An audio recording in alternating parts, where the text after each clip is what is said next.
가끔 이제 야구 경기나 축구 경기를 보다 보면 역전의 짜릿함을 맛볼 때가 있습니다. 이제 축구 경기를 이렇게 보다 보면 후반 45분 경기가 이제 끝나서 야, 이제 졌구나, 끝났구나 라고 실망할 때가 있습니다. 그런데 연장 3분을 남겨두고 역전승을 거둘 때가 있습니다. 야구 경기를 볼 때도 그렇죠. 8회 말까지 지고 있다가 9회 말에 갑자기 역전 9회 말 홈런을 치면서 경기를 이기는 경우를 볼 때가 있습니다. 여러분, 다 끝난 줄 알았는데 마지막 역전승을 거둘 때 그것을 바라보는 선수나 혹은 관중들의 그 기쁨과 감격은 아마 이로 말할 수 없을 것입니다. 이스라엘이 바벨론에 의해서 멸망당하고 백성들이 포로로 끌려가는 모습을 보면 이스라엘이 하나님께 버림받은 것처럼 보이고 모든 것이 끝난 것처럼 보입니다. 그러나 역사를 주관하시는 하나님의 그 이스라엘 향한 그 사랑은 아직 끝나지 않았습니다. 오늘 오바댜서 말씀을 통해 짧지만 역전의 하나님, 우리를 향해 끝난 것이 아니라고 말씀하시며 회복과 구원의 산으로 이끄시는 그 하나님을 만나는 이 새벽이 되시기를 주님의 이름으로 간절히 축복합니다.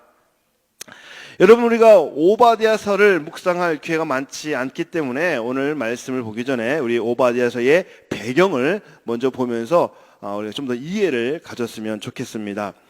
오바댜는 선지자고 정확한 활동 시기는 알 수 없지만 오바댜서의 내용의 흐름을 보았을 때에 아마도 이스라엘이 바벨론에게 멸망당하던 때 활동한 선지자로 이렇게 볼 수가 있습니다. 오바댜서의 주된 내용은 에돔의 심판과 다 끝난 줄 알았던 이스라엘에 대하여 다시 회복을 이루시겠다는 하나님의 약속의 말씀입니다. 오늘 오바댜서에 등장하는 이 에돔 족속은 에서의 후손들입니다. 그리고 유다와 이스라엘은 야곱의 후손들이기 때문에 뿌리를 찾아서 올라가면 에돔과 유다는 형제국이 되는 겁니다. 하지만 이 에돔과 이스라엘은 서로 대적하고 싸우기를 그치지 않았습니다. 민수기 20장에 보면 모세가 이제 가나안으로 들어가기 위해서 에돔 왕에게 큰 길로 지나갈 테니 길을 열어달라고 부탁을 합니다. 그러나 에돔 왕이 거절을 하죠. 이것 때문에 출애굽한 이스라엘 백성들은 가까운 길을 놔두고 모압 평지를 지나서 모압 평지로 해서 에돔 땅을 삥 돌아서 먼 길을 선택해서 걸어가게 됩니다. 이제 바벨론이 이제 주변국을 정복해 나갈 때에 사실 이 에돔은 바벨론에 맞서 싸우자는 그 나라들과 같이 연대를 합니다. 그런데 슬그머니 빠져나와서 오히려 바벨론이 예루살렘을 정복할 때 적극적인 지원군 역할을 하게 됩니다. 하나님께서는 이런 에돔에 대하여 심판하시기로 결심하고 에돔의 죄를 낱낱이 밝히십니다. 이런 배경 속에서 오늘 오바댜서의 구조를 살펴보면 크게 세 가지로 나눠볼 수가 있는데요. 첫 번째 부분은 1절부터 9절까지 말씀으로 교만한 에돔을 심판하겠다는 내용이고, 두 번째, 세 번째 부분이 오늘 우리가 읽은 본문의 말씀 내용인데 10절부터 14절까지는 에돔이 심판받을 수밖에 없는 그 이유를 구체적으로 설명해 주고 있습니다. 그리고 세 번째로 15절부터 21절까지 에돔에 대한 그러한 심판을 통해서 만국의 그 하나님의 만국을 심판하실 거라는 것, 그것을 통해서 결국에는 하나님께서 택하신 하나님의 백성들을 회복시키겠다는 회복의 은혜를 선포하는 말씀이 오늘 오바댜서의 말씀입니다. 자, 어제 말씀은 하나님께서 에돔을 심판하겠다는 내용입니다. 어제 말씀 오바댜서 1절부터 9절에 나타난 그 에돔의 가장 큰 죄가 뭡니까? 교만입니다. 여러분, 이 교만을 어떻게 정의를 합니까? 어제 그 문다임 목사님께서는 이 교만은 하나님을 떠난, 하나님을 모르는 그런 영적 결핍에서 나온다라고 말을 했습니다. 그렇습니다. 하나님을 모르면 영적 결핍에 걸리게 돼 있습니다. 교만이라는 것은 믿음의 근거를 하나님께 두지 않는 것이 교만입니다. 그래서 여러분, 교만한 사람은 자기만 알고 자기만 위하는 사람입니다. 에돔의 교만은 자기들이 살고 있는 그 천혜의 요새에서 시작이 됩니다. 지난 봄에 저희 교회 50주년 성지순례팀과 함께 이 요르단에 있는 페트라라는 곳을 가봤는데요. 이곳까지 가려면은 이 바위로 된 계곡을 한참 걸어가야 됩니다. 그리고 맨 끝에 도달했을 때 페트라라는 요새가 나타납니다. 바로 그곳이 에돔 족속이 머물렀던 곳이라고 합니다. 요새 중에 요새였습니다. 그러다 보니까 이 에돔 족속들은 누가 우리를 망하게 할 수 있겠느냐? 라고 자신만만하고 아주 교만했던 그런 모습으로 살아갔습니다. 뿐만 아니라 에돔은 왕의 대로가 지나가는 곳으로서 국제 무역이 활발하게 이루어지는 곳이었습니다. 게다가 구리광산을 통해서 경제적으로도 안정을 누렸습니다. 그러다 보니까 에돔 사람들은 자신의 힘으로 얼마든지 살아갈 수 있다고 자신했습니다. 하나님께서는 그런 교만한 에돔을 심판하시겠다고 말씀하십니다.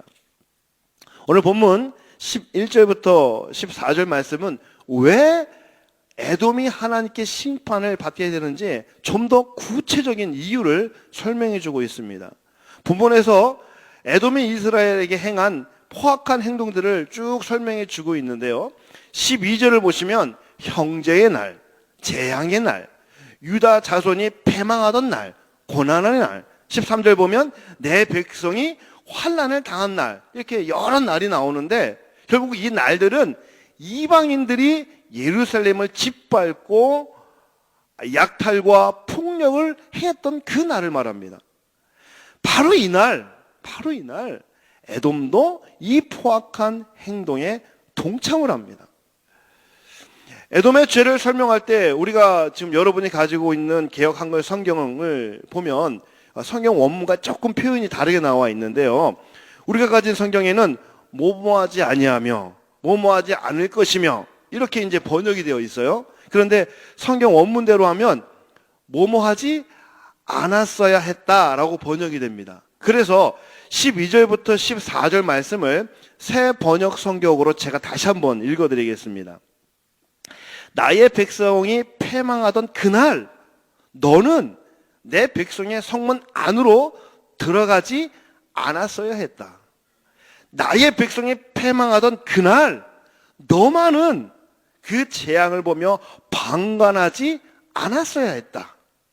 나의 백성이 패망하던 그날 너는 그 재산에 손대지 않았어야 했다. 도망가는 이들을 죽이려고 갈라지는 길목을 지키고 있지 않았어야 했다. 그가 고난받던 그날 너는 살아남은 사람들을 원수의 손에 넘겨주지 않았어야 했다. 여러분, 그러나 결국 어떻게 했다는 거예요? 에돔은 형제 유다를 향해 하지 말아야 할 일을 했다라는 거예요. 사실 이 에돔은요, 유다가 망하기를 간절히 바랬습니다. 에돔은 사실 뭐 요새라는 천혜의 그 지역에서 살고 있었지만 옥토는 아니었습니다. 그러다 보니까 늘 이스라엘과 유다 땅을 바라보면서 욕심을 마음에 품고 있었습니다. 그러다가 이제 바벨론 군대가 유다와 예루살렘을 파괴하고 또 백성들을 포로로 잡아갔을 때 형제 나라라는 그 마음은 조금도 없이 오히려 자기들도 옥토를 가질 수 있는 기회로 여겨서 유다가 바벨론에 의해 짓밟혀 있을 때 그저 바라만 보고 지켜만 보고 있었습니다. 12절에서 하나님께서 뭐라고 말씀합니까? 나의 백성이 패망하던 그날 너만은 재앙을 보며 방관하지 않았어야 했다. 이렇게 말씀하시죠. 하나님께서는 방관하는 에돔을 향해서 이렇게 또 11절에서 말씀하세요. 너도 그들 중에 한 사람과 같았느니라. 여러분 무슨 말입니까? 유다가 멸망하는데 에돔 너도 가해자다. 이스라엘이 멸망하는데 바벨론과 같이 포악을 행한 에돔 너도 공범자다 라고 말씀하고 있는 겁니다. 방관하던 에돔은 예루살렘의 멸망을 보며 기뻐하고 조롱을 합니다. 시편 137편 7절에서 시편 기자가 이렇게 항변을 합니다. 마치 친구에게 좀 맞고 와서 엄마한테 이르는 그런 아이처럼 이게 시편 기자가 이런 고백을 합니다. 여호와여 예루살렘이 멸망하던 날을 기억하시고 에돔 자손을 치소서. 그들의 말이 헐어버리라 헐어버리라 기초까지 헐어버리라 하였나이다. 이르는 것 같죠. 여러분 우리가 살다 보면 마음에 들지 않는 사람이 있을 수 있고 때로는 참 미워할 만한 사람이 내 안에 있을 수 있습니다. 그러나 내가 싫다고 해서 그들이 고난을 당하고 어려움을 당할 때 방관하고 기뻐한다면 내가 에돔이 되는 겁니다. 다른 사람의 실패와 좌절을 나의 성공과 나의 유익을 위한 기회로 삼는다면 내가 에돔이 되는 겁니다. 여러분 우리는 예루살렘의 멸망을 보면서 웃음 짓는 에돔의 미소가 아니라 예루살렘을 보며 눈물 흘리시는 예수님의 눈물이 우리의 눈물이 될 수 있어야 합니다. 여러분 가깝게는 우리 주변에 힘들어하고 삶의 고통을 호소하는 이웃이 너무나 많습니다. 그들이 내 형제입니다. 누가복음 10장에 보면 선한 사마리아의 비유가 나오죠. 강도 만난 선한 사마리아를 형제처럼 돌봐준 사람은 존경받는 제사장도 아니고 나름대로 성공한 레위인도 아니었습니다. 그들은 그저 강도를 만난 이웃을 외면하고 방관했지만 아무도 주목하지 않는 오히려 소외된 사마리아인이 강도 만난 사람의 형제가 되어줍니다. 여러분 에돔은 처음부터 적극적이지 않았습니다. 에돔은 처음에 소극적으로 방관하고 조롱하다가 나중에는 적극적으로 약탈하고 심지어 바벨론에 의해서 도망가는 유다 백성들의 도주로를 막고 오히려 붙잡아서 바벨론에게 넘겨주는 침략군의 일부가 되어집니다. 하나님은 에돔이 하나님을 두려워하지 않고 약자에게 행하는 그러한 에돔의 악한 행동을 다 지켜보고 계셨습니다. 그리고 하나님의 심판의 노트에 이 모든 행적을 다 기록하고 계셨습니다. 그리고 하나님의 때가 되었을 때 에돔이 행한 죄를 낱낱이 기억하시고 심판의 때에 에돔을 향해 심판의 칼을 빼셨습니다. 반면에 모든 것이 다 끝난 줄 알고 절망 가운데 있는 이스라엘 백성에게 하나님께서는 회복을 약속하셨습니다. 바벨론의 채찍 아래서 포로 생활을 해가는 이스라엘 백성들이 이제 모든 것이 끝났다라고 절망하고 있을 때 하나님께서는 이스라엘 백성들을 향해서 아직 끝이 아니다라고 말씀하십니다. 하나님은 절망 끝에서 소망의 꿈을 보여주시며 약속해 주십니다. 17절 말씀입니다. 오직 시온에서 피할 자가 있으리니 그 산이 거룩할 것이요 야곱 족속은 자기 기업을 누릴 것이며. 여러분 시온산은 바벨론에 의해서 짓밟힘을 당한 산입니다. 시온산은 더럽힘을 당한 곳이지만 하나님은 그 시온산을 회복시켜서 피할 곳이 되게 하시고 그 시온산을 회복시켜서 거룩한 산이 되게 하셔서 그 시온산에서 하나님을 예배하도록 회복시킨다고 말씀하십니다. 에돔 사람들이 야곱을 향해서 다 끝났다고 조롱할 때 하나님은 이스라엘 백성을 불과 불꽃이 되게 하셔서 조롱하고 비웃는 에돔을 불사를 것이라고 말씀하십니다. 끝난 것이 아니라 역전의 은혜가 우리에게 임할 것이라고 성경은 이야기하고 있는 겁니다.